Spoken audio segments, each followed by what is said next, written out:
Shri Vishnu Sahasranama, name 798, is Sundar. The previous name was Sundar. S-U-N-D-A-R-A.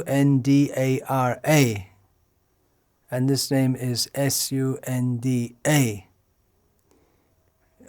In proper Sanskrit pronunciation, we'll find that R is clearly enunciated. Often in English, it's not. If we have it at the end of a name, or if we have the consonant R at the end of a word, it's often silent or almost silent, just like, for instance, Roger. The name Roger. So Sundar, we may say Sundar in English pronunciation, but that's a different name. That's the name we're discussing today. In the discussion of Sundar, which is generally known to mean beautiful, but one of the commentators gave the meaning that the Sundar means the killer of Sundar was a demon. Actually, he was directly killed by his brother Upasundar, but Krishna is the cause of all causes, and he orchestrated this. So Sundar is the name of a demon. We learned in the explanation of the previous name, and now we also have it as a name of Vishnu. Well, there's nothing very surprising about this, because demons can have characteristics of that the Supreme Lord have in a perverse way and a minor way. And thus we have a well-known name of the Supreme Lord, Hayagriva, is also the name of one demon. It means literally means horse neck. Virochana is better in Puranic literature. The name Virochana is better known as a demon who was the son of Bali Maharaj and where are we going here? He was the son of Bali Maharaj. And where were we going here? Yeah, it should be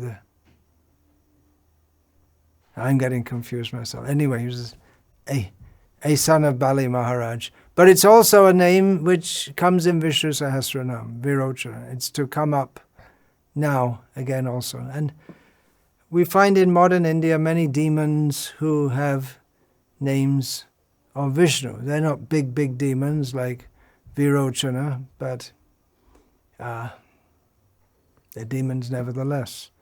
Then the name of the commentator on Bhagavad Gita,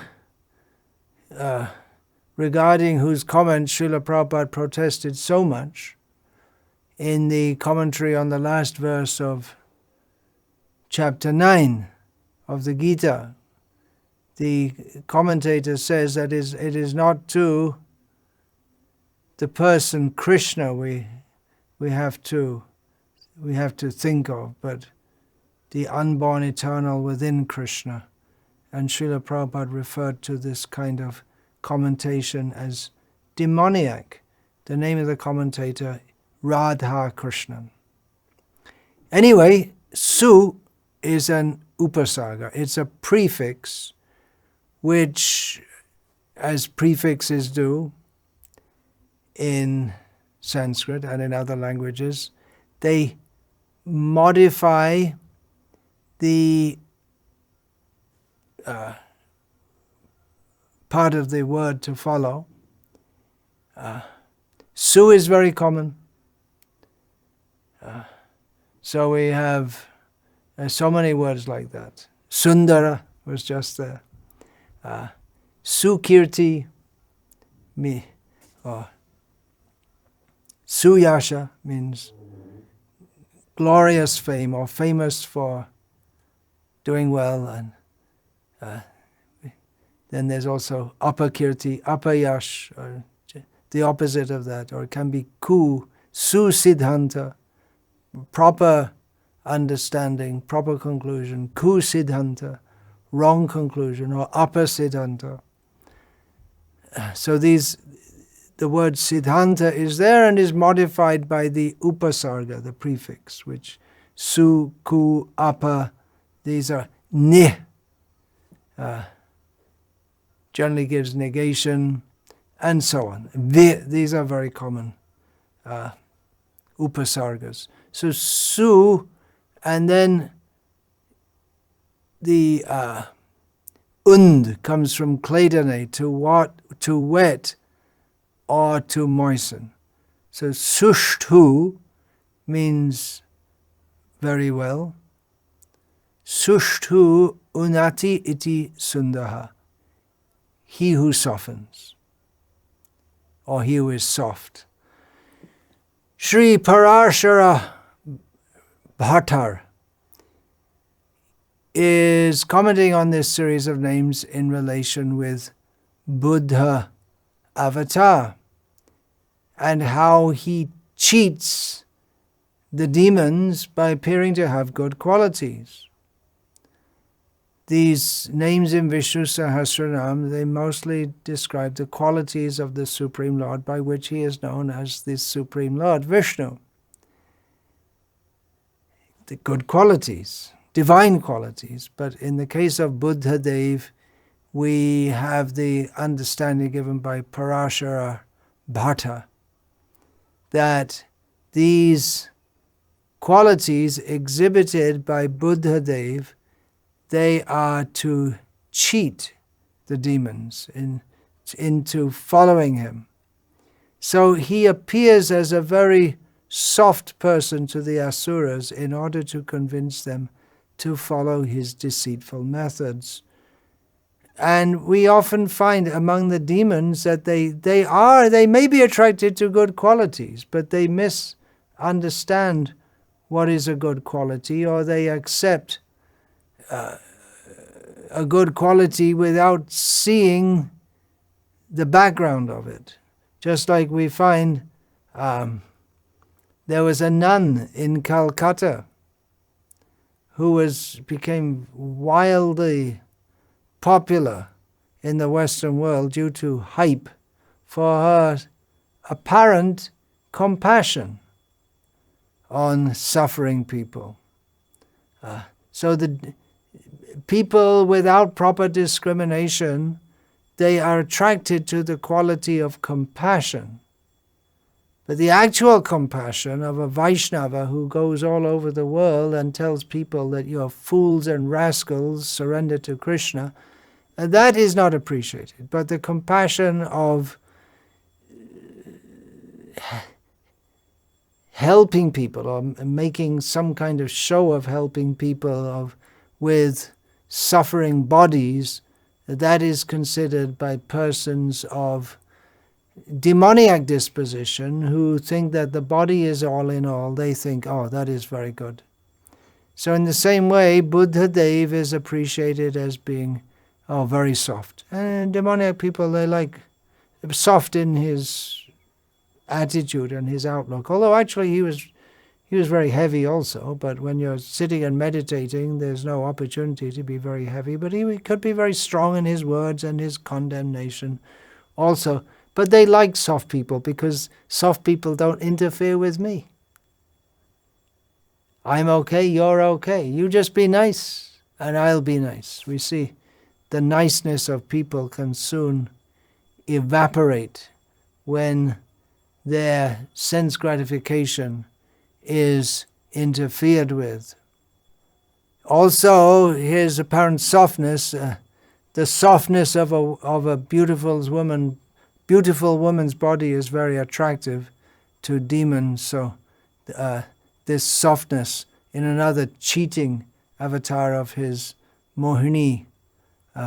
Mohini also was appearing very soft, and particularly soft in her attitude toward the asuras, the demons, and speaking in a very soft, charming voice. but her aim was only to cheat them, which she did very expertly. So this is the meaning of the name Sundah.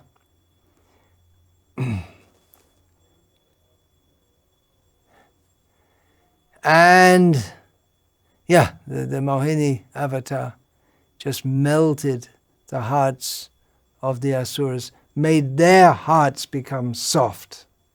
Otherwise they're very hard, tough people, but they can be melted by a woman. Foolishly, they trust a woman who undoes all their plans.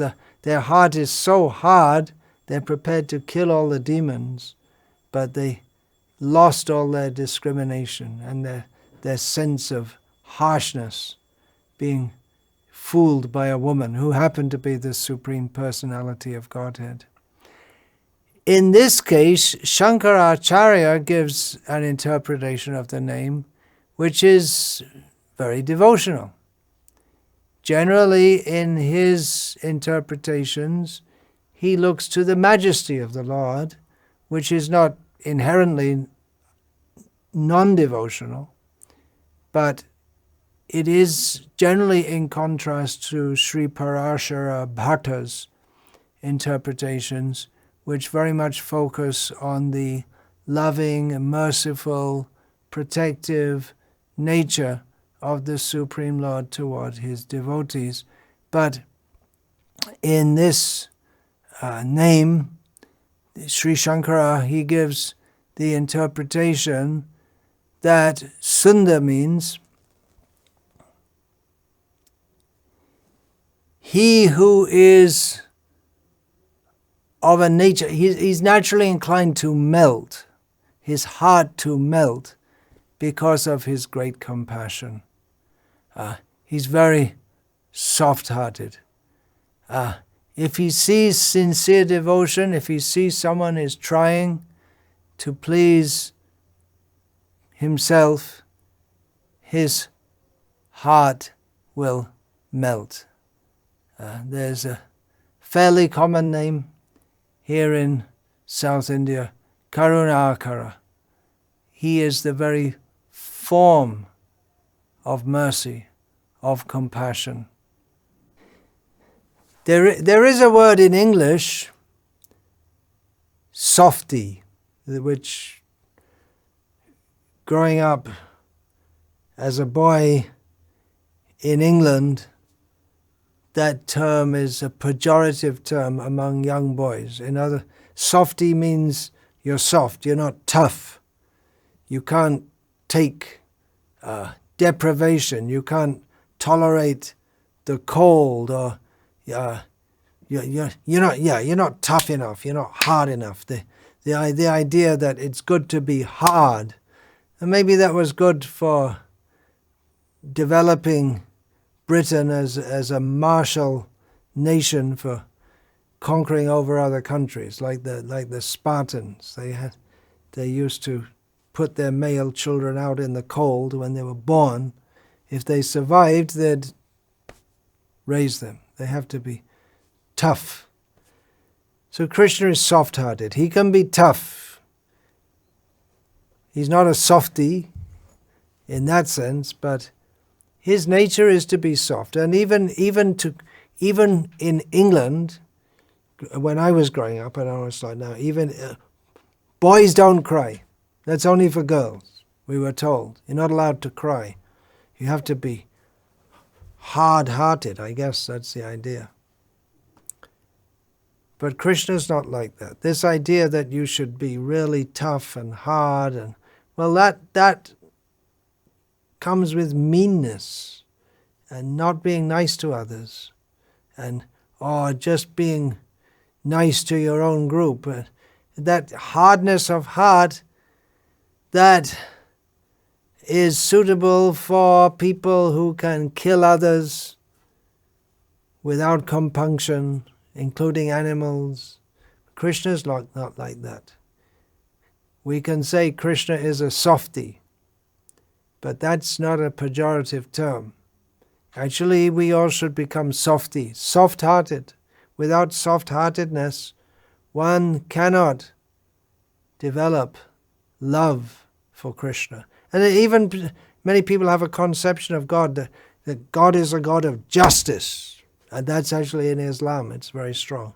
He's God of justice and he punishes. So yes, Krishna is a God of justice and he punishes, but his softness of heart is more prominent. So, if you like, you can say that this name says that Krishna is a softy. In Bhagavatam, 5th canto, chapter 24, text 27, we have a very beautiful description, Sundara, a very beautiful description of the softness of heart of the Supreme Lord, specifically toward his devotees. Nijajana anukampita hridayaha, he feels that so compassionate. In his heart, he feels so compassionate toward those who he recognizes as his own. There are living beings who do not recognize they belong to him. Every living being belongs to him, but some do not recognize it. And so he's not compassionate toward them in the same way as he is for those who simply recognize, I belong to Krishna. This is giving us much hope, because if we examine ourselves, we find in our hearts, his heart is full of compassion, and our hearts are full of all dirty things, beginning with the ego of thinking, I am an enjoyer separate from Krishna. But once a devotee turns to him in surrender, or even makes it some effort to do so, it's not so easy. We find it should be easy, but it's not so easy. We find, due to our deep and nasty conditioning for so many uncountable lifetimes, the contamination in our heart is so deep that even if we try to turn toward Krishna, we find Maya re kare ajay, charan na jai. When we try to conquer over Maya, we find she doesn't let us go. But by his mercy, he sees someone is trying to come to me. Tadami buddhi yogam tam yena mam upayanti te. Tesham satata yuktanam bhajatam priti purvakam. When Krishna sees that someone is really trying and they really want to love Krishna, then he gives them the intelligence by which they can come to him. Otherwise, it's very, very difficult to get free from all the bad things in the heart. And we know of the Mayavadis that even though superficially they may clean their heart by a very difficult process over a long period of time, they don't clear the real core dirty thing in their heart. It's just a superficial cleaning. The real dirty thing in their heart to become loving toward Krishna, and therefore they fall down again. Ye nye ravindaksha vimuktamaninas bhavad avishuddha buddhayaha aruhya kritrena parang padang tata patantyadhunadrita yushmadangraya. They must fall down again.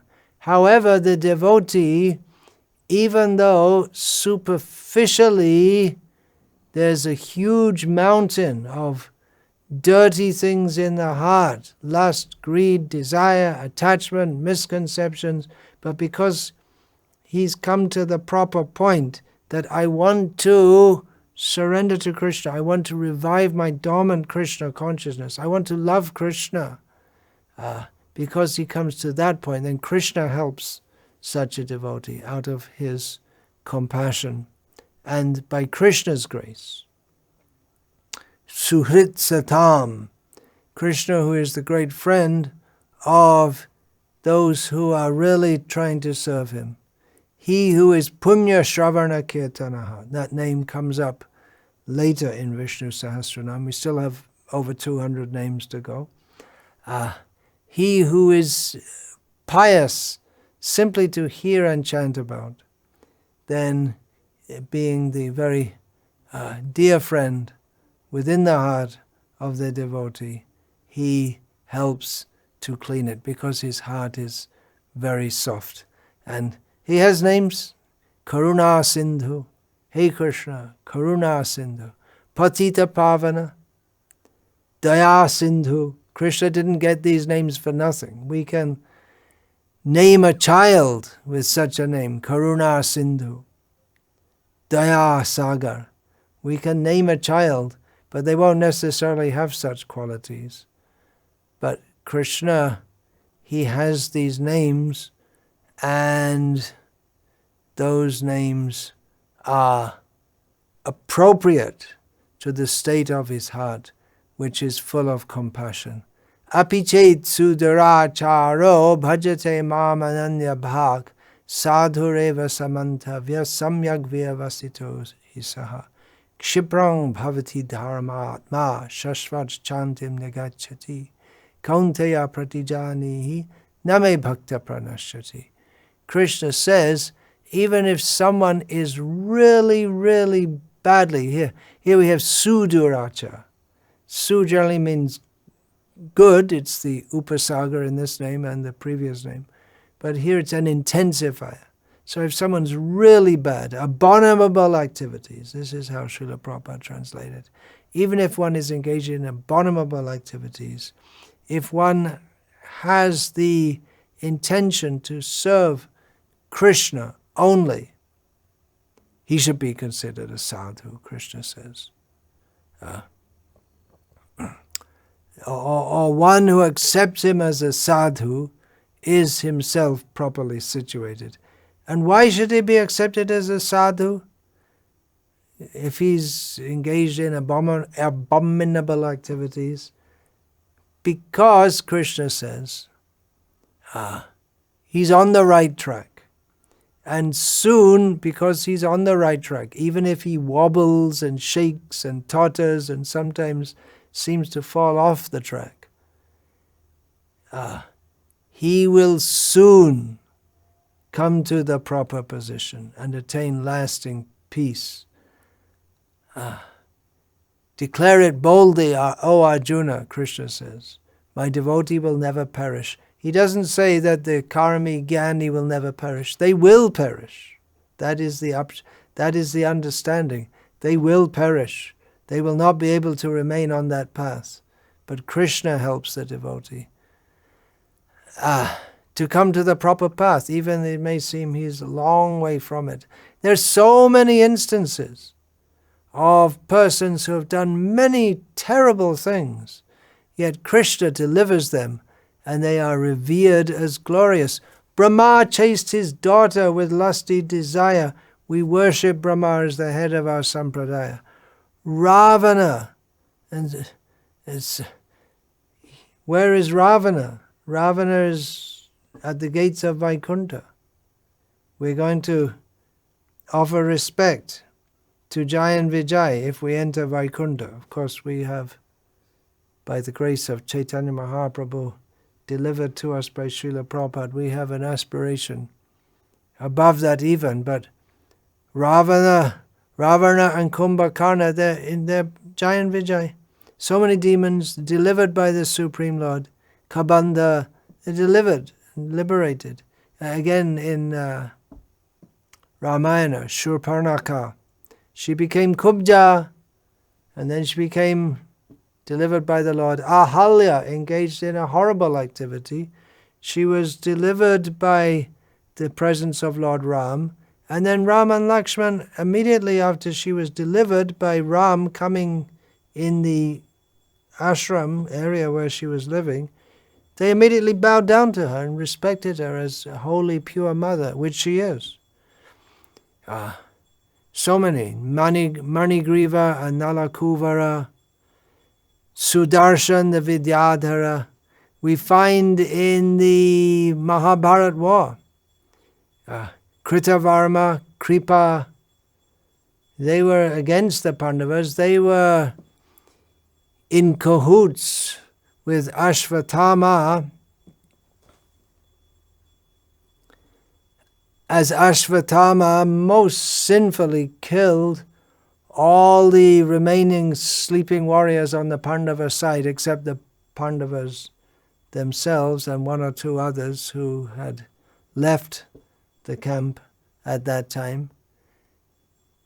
But Kritavarma and Kripa, they're offered all respect by Krishna and everyone else after the battle.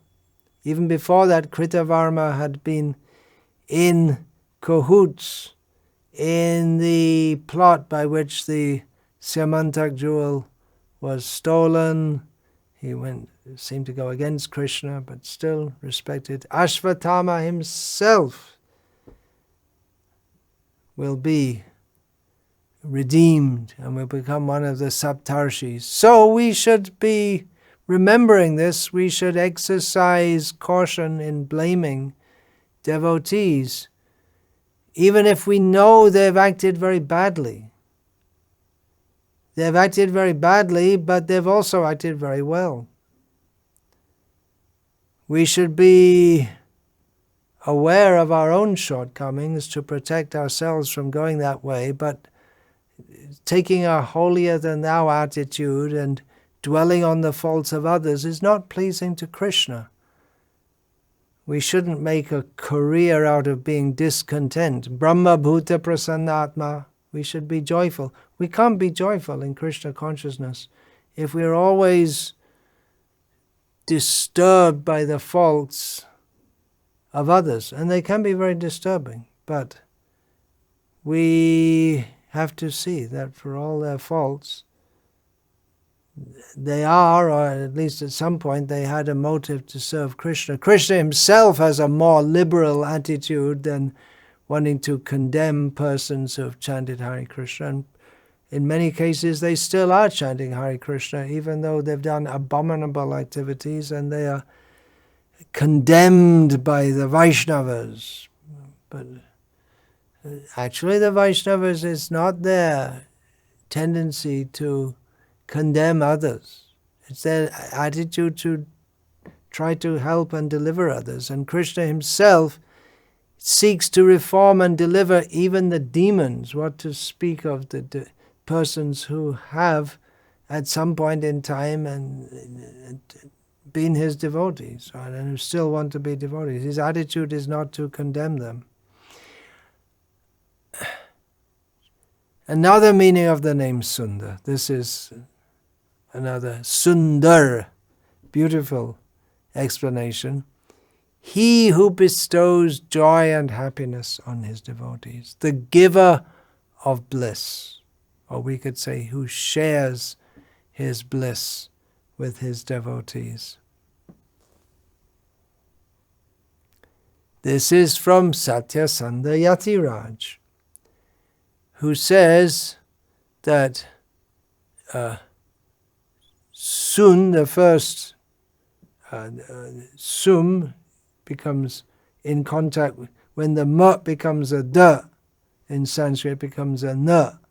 So Sum can be taken as Sukham, and who gives dadati. Sukham dadati iti Sundah or Sundaha.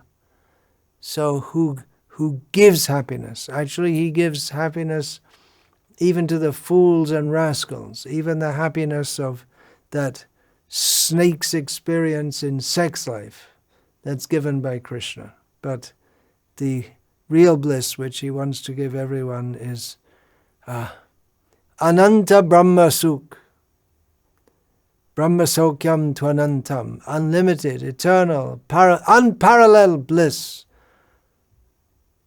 which is wholly different to that which goes in the name of happiness in the material sphere, material happiness. Sri Baladev Vidya Bhushana